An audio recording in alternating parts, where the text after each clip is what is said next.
PTI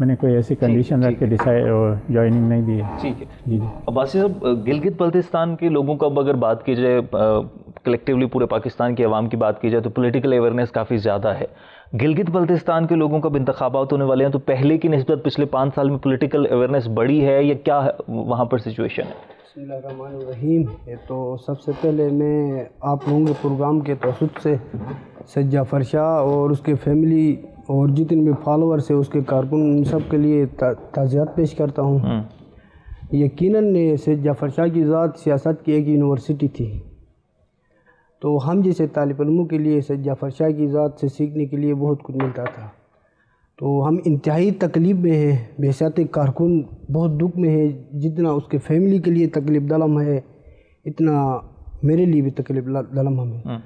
تو اس حوالے سے کل کی جو جوائننگ کے حوالے سے جو ایک باہر ایشو چل رہا ہے، تو ویسے وہ تو کوئی ایشو نہیں ہے. ایک یہ الیکشن پروسیس ہوتا ہے، یہ پروسیس میں جوائننگ دینا پڑتا ہے، لیکن وہاں رکھی تھی ایک تعزیتی reference.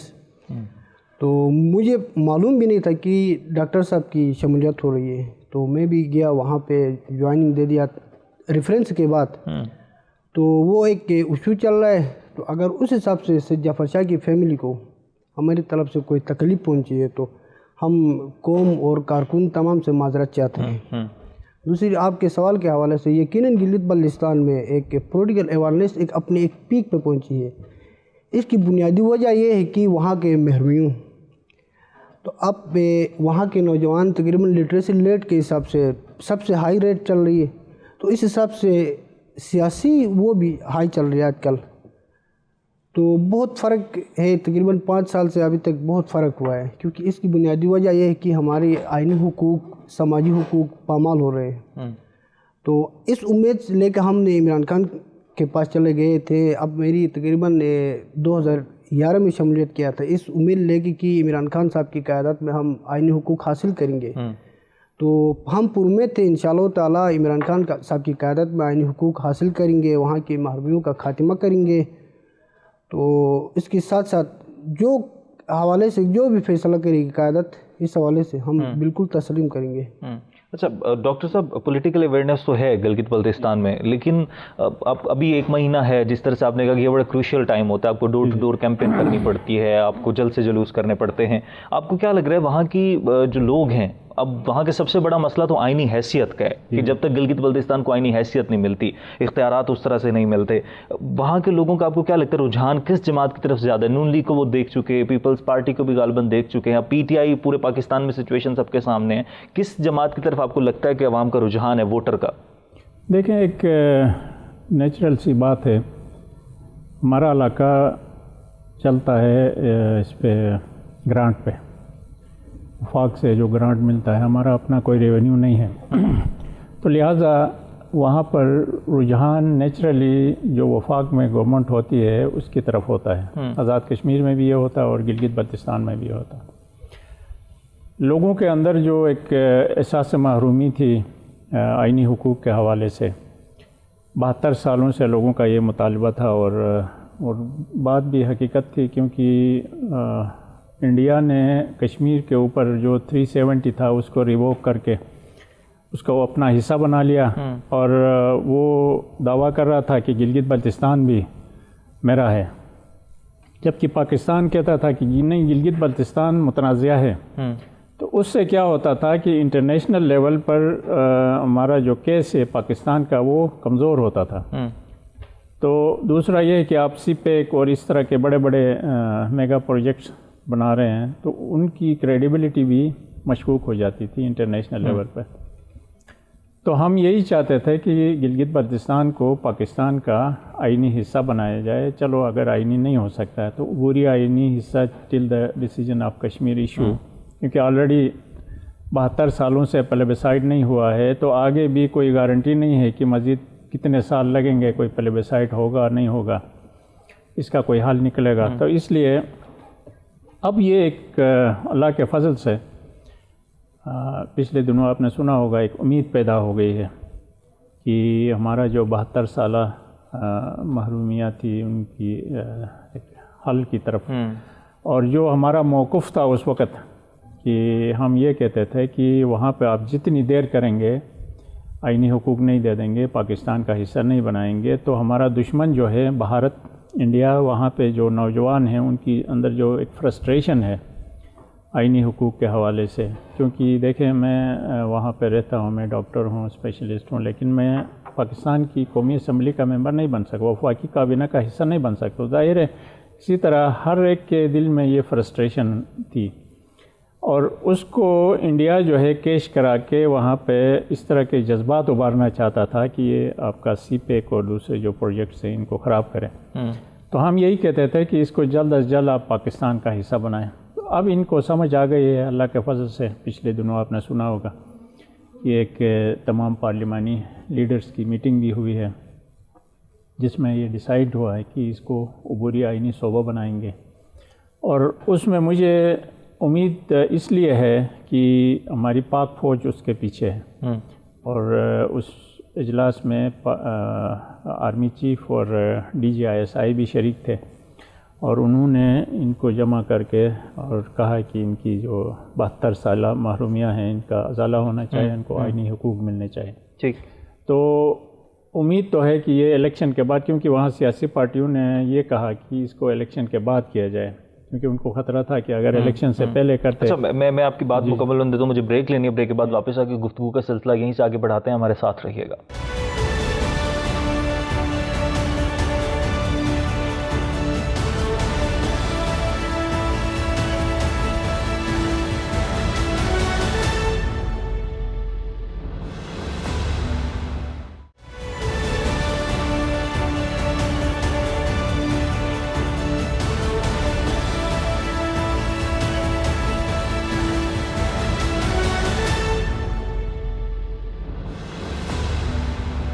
Already welcome back. Break کے بعد واپس آنے کا شکریہ، اور ڈاکٹر محمد اقبال صاحب ہمارے ساتھ موجود ہیں، ایڈوکیٹ فدا حسین عباسی صاحب موجود ہیں۔ ڈاکٹر صاحب بریک سے پہلے آپ کچھ بات کریں تو مکمل کیجئے، پھر میں آگے بڑھتا ہوں۔ تو وہ انہوں نے جو دوسری سیاسی پارٹیاں تھیں انہوں نے یہ کہا کہ آپ اس کو الیکشن، گلگت بلتستان کے الیکشنز کے بعد آپ یہ صوبہ ڈکلیئر کریں، کیونکہ ان کو یہ خطرہ تھا کہ اگر الیکشن سے پہلے کریں گے تو یہ PTI کے اس میں جائے گا، کریڈٹ میں جائے گا، ان کو فائدہ ملے گا، اور الیکشن میں جو ہے نا ان کی لینڈ سلائڈ وکٹری ہو جائے گی، کیونکہ لوگوں کے اندر ظاہر ہے اس حوالے سے احساس محرومی ہے، اور پھر ایک جب یہ اعلان ہوا تو ایک جوش و خروش پیدا ہو گیا۔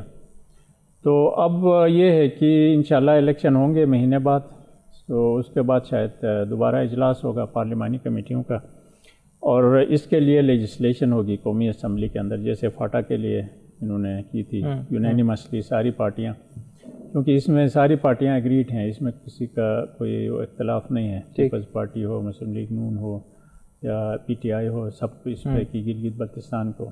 اچھا، پچھلے پروگرام میں بھی اس پر بات ہو رہی تھی کہ جب انتخابات ہوتے ہیں، انتخابات سے پہلے تو آئینی حیثیت کا معاملہ بہت زور پکڑتا ہے کہ جی آئینی حیثیت دلوائیں گے، لیجسلیشن بھی ہو جائے گی، پارلیمانی پارٹیوں کا جو ہے وہ اجلاس بھی ہوگا۔ انتخابات کے بعد یہ معاملہ اس طرح سے طول نہیں پکڑتا، ٹھنڈا پڑ جاتا ہے۔ آپ کو نہیں لگتا کہ اس بار بھی کہیں سچویشن اسی طرح سے نہ ہو جائے؟ انشاءاللہ اس بار اس طرح نہیں ہوگا، اس لیے کہ جیسے میں نے عرض کیا کہ اس دفعہ سچویشن تھوڑی سی مختلف ہے۔ پچھلے انتخابات میں ہوتا تھا، یہ ہوتا تھا ہر دفعہ جو ہے نا یہ ایشو اٹھتا تھا الیکشن کے دوران، ہر پارٹی جو بھی وفاق میں پارٹی ہوتی تھی وہ لوگوں کو یہ جانسا دیتی تھی کہ ہم آپ کا یہ آئینی مسئلہ جو ہے حل کریں گے، اور وہاں جو ان کی پارٹی ہوتی تھی وہ یہی کہتے تھے کہ ہم اس کو حل کرائیں گے۔ تو ہمارے لوگ بڑے معصوم ہیں، وہ ہر دفعہ یہی سمجھتے تھے کہ شاید یہ معمہ جو ہے نا اس دفعہ حل ہو جائے گا، تو ان کو ووٹ دیتے تھے لیکن وہ حل نہیں ہوتا تھا، الیکشن کے بعد پھر وہ بھول جاتے تھے، ڈیلے ہو جاتا تھا۔ لیکن اس دفعہ مختلف اس لیے ہے کہ اس کے پیچھے فوج ہے، یہ فرسٹ ٹائم ہوا ہے کہ آرمی چیف اور DGISI نے پارلیمانی کمیٹی ان کو لیڈرز کو جمع کر کے ان کو کہا کہ اس مسئلے کو حل کریں۔ تو انشاءاللہ امید تو یہ ہے کہ یہ الیکشن کے بعد بھی ہماری جو فوجی قیادت ہے وہ ان کو جمع کرے گی، کر کے ان کو پھر راضی کرے گی کہ یہ لیجسلیشن کریں، کیونکہ ایک چیز ڈیسائیڈ ہوا ہے تو وہ ابھی اس سے اس بار سچویشن تھوڑی مختلف ہے۔ عباسی صاحب، گلگت بلتستان کے لوگوں کا آئینی حیثیت کے علاوہ وہاں کے لوگوں کو مسائل کا کن مسائل کا سامنا ہے؟ دیکھو، سب سے بڑی مسائل تو آئینی حقوق کے حوالے سے مسائل ہے۔ اگر گلگت بلتستان کے عوام کے آئینی حقوق کا مسائل حل ہو گیا تو یہ مائنر جو ایشوز ہے وہ خود بخود حل کی طرف جائیں گے. تو اب گلگت بلتستان کے عوام، وہاں کی قوم یہ چاہتی ہے کہ سب سے بڑی جو مسائل ہیں وہ اب جیسے ڈاکٹر صاحب نے بھی ذکر کیا کہ وہ حل ہو جائے آئینی حقوق کے حوالے سے. آئینی حقوق اگر حل ہو گیا تو جیسا پنجاب کے، سندھ کے، بلوچستان اور کے پی کے وہاں کے بیٹے جا کے سینٹ اور نیشنل اسمبلی کے اندر بیٹھ کے اپنے حلقے کے، اپنے قوم، اپنے عوام کے بارے میں مسائل ڈسکس کر کے ان کے ایک حل کی طرف جاتے ہیں. اسی طرح وہاں کے جو مائنر ایشوز ہے، جس طرح یہ آئینی حقوق کے یہ حل ہو گیا تو اس کے بعد جو مائنر ایشوز خود بخود حل ہو جائیں گے، کیونکہ ہم بھی اپنے لیے اپنے عوام کی بہتری کی لیجسلیشن کریں گے. یہ اختیارات کی بات ہے. سب سے پہلے اگر ہمارے اسمبلی کے پاس اختیارات ہو تو وہ لیجسلیشن کریں گے تمام مسائل کے خاتمہ کرنے کے لیے. تو اس کا تو میں یہ سمجھتا ہوں بحیثیت ایک قانون طالب علم تو سب سے اہم جو ایشو ہے وہ وہاں کے آئینی حیثیت کی تعین نہیں ہو رہا ہے. جس طرح اب کشمیر، انڈین ہیلڈ کشمیر، پاکستان اور گلگت بلتستان مسئلہ کشمیر کو 3 اکائیس تھے.